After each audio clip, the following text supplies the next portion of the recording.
네, 오늘도 성령 충만하시고 또 행복한 하루의 삶이 되시기를 축원합니다.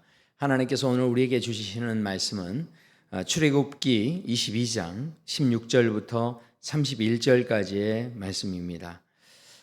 오늘 본문의 말씀을 읽다 보면 그런 생각이 듭니다. 우리 인생을 살아갈 때 무엇이 우리를 행복하게 하는 것인가 하는 생각들 해보게 됩니다.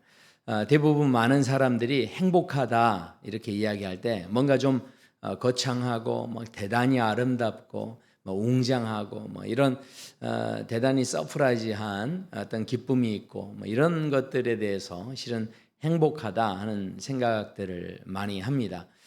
물론 우리 인생 살면서 그런 일들도 많이 있었으면 좋겠습니다. 그런데 대부분 우리가 지나쳐버리는 아주 작은 일상 속에서도 실은 이 행복이라는 것이 있다라는 것이죠. 아주 유명한 화가죠. 미켈란젤로가 그런 이야기를 했습니다.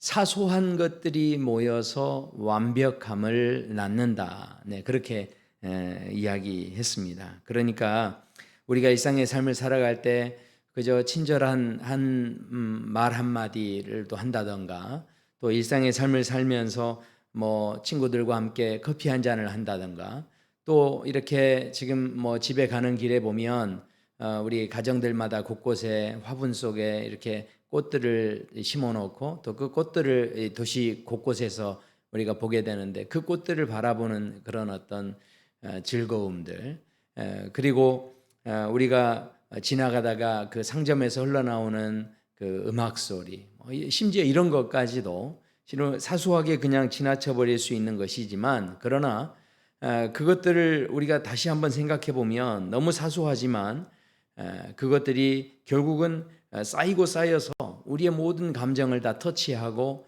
또 우리의 삶에 행복이 되어질 수 있다라는 것이죠.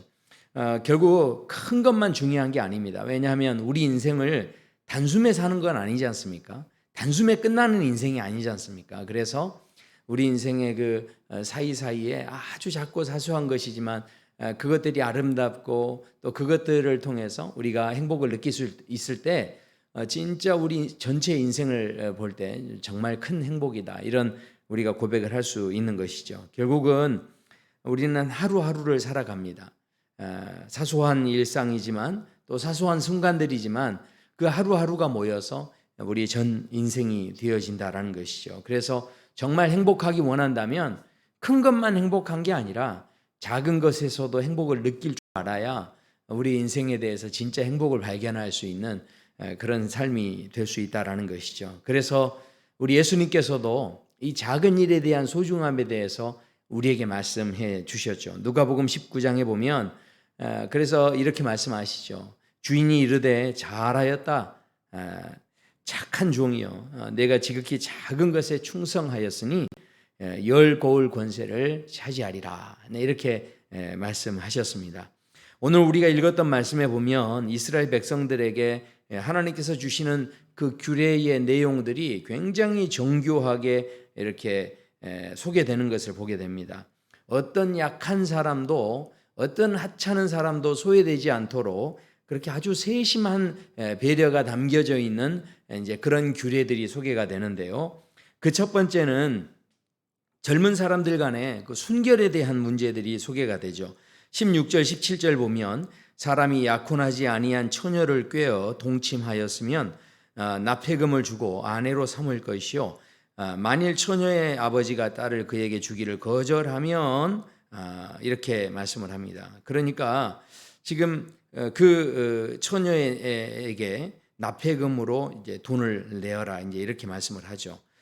그러니까 이 젊은이들이 실은 서로 뭐 욕망을 통제할 수 있는 그런 힘들이 아직은 미약하고 부족합니다. 그래서 순간적으로 또 실수할 수 있는데 특별히 이 본문에서는 그 여자가 혹시 이렇게 남자에게 꾀임을 받아서 동침하게 됐을 때 이런 피해가 되어졌을 때 어떻게 되어질 것인가 하는 것이죠. 그 당시 사회에서 남자들이 아마 여자들을 거의 이렇게 물건 취급하는 이런 그런 부분들이 있었던 것 같습니다. 그래서 뭐 이렇게 하는 것 하나쯤은 아무렇지도 않다라는 생각들 뭐 이렇게 가질 수 있었겠죠. 어쩌면 우리가 그럴 수 있다는 것입니다.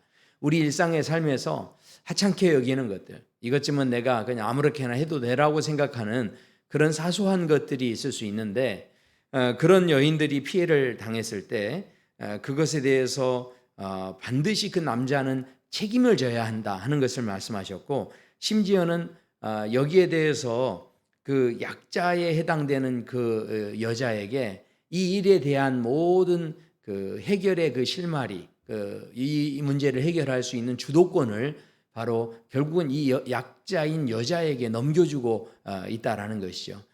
결국 하나님께서 우리가 하찮게 생각하는 그냥 무시해버릴 수 있는 그런 일들 속에 이것이 우리에게 책임져야 할 일이고 또 우리가 소중히 여겨야 할 일이다 하는 것을 다시 한번 말씀하고 계신다라는 것이죠. 두 번째 이어지는 말씀도 마찬가지입니다. 너는 18절에 무당을 살려두지 말라 하면서 짐승과 행음하는 자는 반드시 죽일지니라 하면서 우상 숭배하는 사람들에 대해서 이렇게 반드시 죽여야 한다, 이제 이렇게 말씀하는데, 결국은 이것을 통해서 사람들의 마음을 속여서 하나님을 떠나게 만들었기 때문에 이들에게 이렇게 심판하시는 것이다 생각할 수 있지만, 결국은 이 사람들이 그 사람의 존엄성을 해치게 되고 결국은 짐승의 차원으로 이 사람을 끌어내리는, 그래서 짐승의 형상을 만들어서 그것을 숭배하게 하는 이제 이런 어떤 유혹을 했다라는 것이죠. 결국 우상을 숭배하는 마음이 뭡니까? 그 마음 속에는 어찌됐든 내가 망하지 않고 일확천금을 누려야 되겠다, 뭐 이런 생각들이 있는 거죠. 아주 크고 대단한 한 번에 그냥 성공할 수 있는 그런 걸 생각하는 거죠. 그러나 하나님께서는 대단하게 뭐 성공하고 한 번에 이렇게 그 로또를 맞아서 이렇게 성공하고 이걸 원하시는 것이 아니라 우리의 삶의 일상에 충실히 하고 그 일상에서 행복을 느끼고 또 그 일상에 최선을 다하는 그런 것이 얼마나 우리에게 중요한가.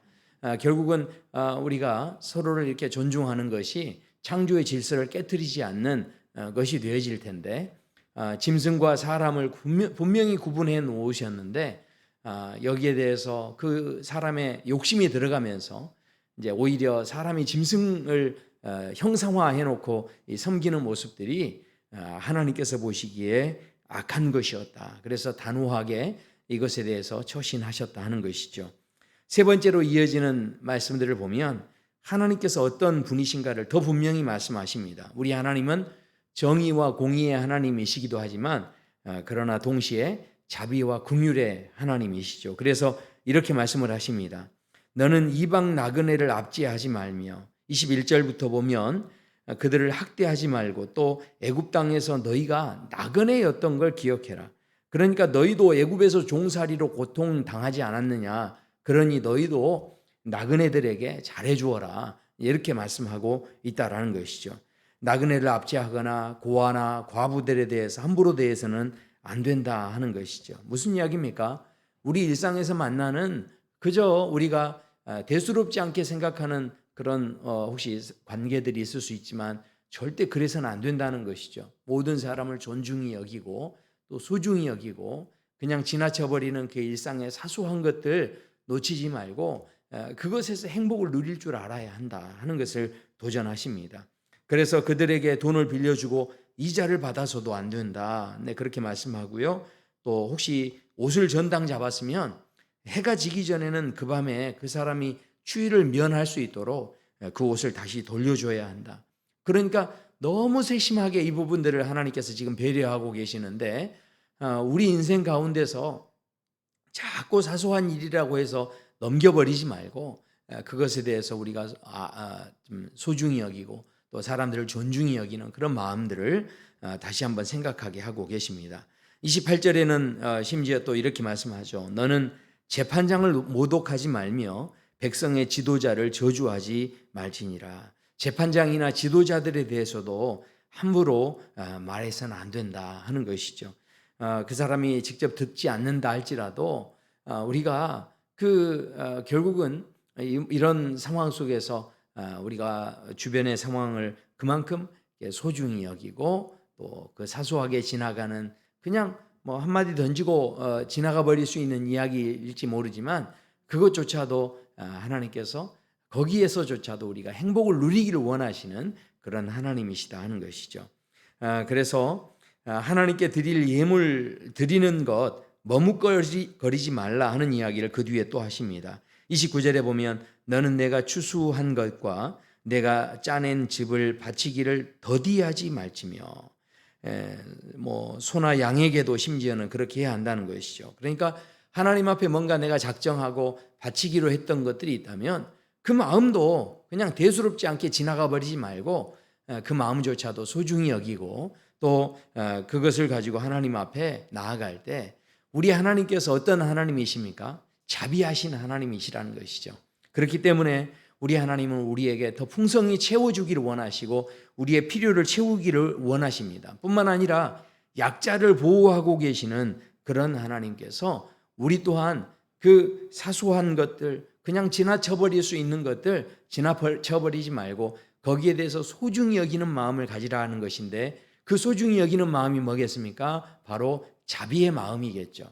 그래서 오늘 이 작은 일상들을 소중히 여기고 작은 일에 충성할 때 열 고울의 권세를 맡기시겠다라고 하시는 그 하나님의 의도 또 하나님의 마음을 우리가 오늘 본문을 통해서 보게 됩니다. 사랑누리교회 모든 또 성도 여러분, 온라인으로 함께 예배 드리는 우리 성도 여러분의 삶에 참 행복이 있게 되기를 소원합니다. 물론 단번에 모든 게 행복하면 좋겠지만 그러나 사소하게 지나쳐서는 안 될 그 작은 일들을 우리가 더 소중히 여기고 또 거기에 충성할 때 하나님께서 열 고울의 권세로 차지하게 하시는 놀라운 행복을 우리에게 주실 줄로 믿습니다. 함께 기도하겠습니다. 아버지 하나님 감사합니다. 오늘 말씀을 통하여서 다시 한번 우리의 인생을 우리 하나님 붙잡으시고 또 정의의 하나님, 공의의 하나님이시지만 자비와 긍휼의 하나님 되시는 그 하나님께서 우리 인생에 참 행복을 누릴 수 있도록 오늘도 도전하여 주시는 줄로 믿습니다. 우리 모든 성도들이 그저 사소하고 작은 일들 지나쳐버리지 않게 하시고 더 존중히 여기며 소중히 여기며 나아갈 때 그것이 바로 자비를 베푸는 자의 삶이 되는 줄로 믿습니다. 주님, 우리가 그렇게 작은 일에 충성할 때 분명하게 열 고울의 권세를 차지하시는 크고 더 귀한 일들로 우리에게 맡겨주시고 또 우리에게 주님의 진정한 자비를 또 베풀어 주실 줄로 믿습니다. 그 주님의 자비하심을 다 받아 누리는 우리 모든 성도들의 삶이 되도록 함께하여 주시옵소서. 감사하며 예수님 이름으로 기도드립니다. 아멘.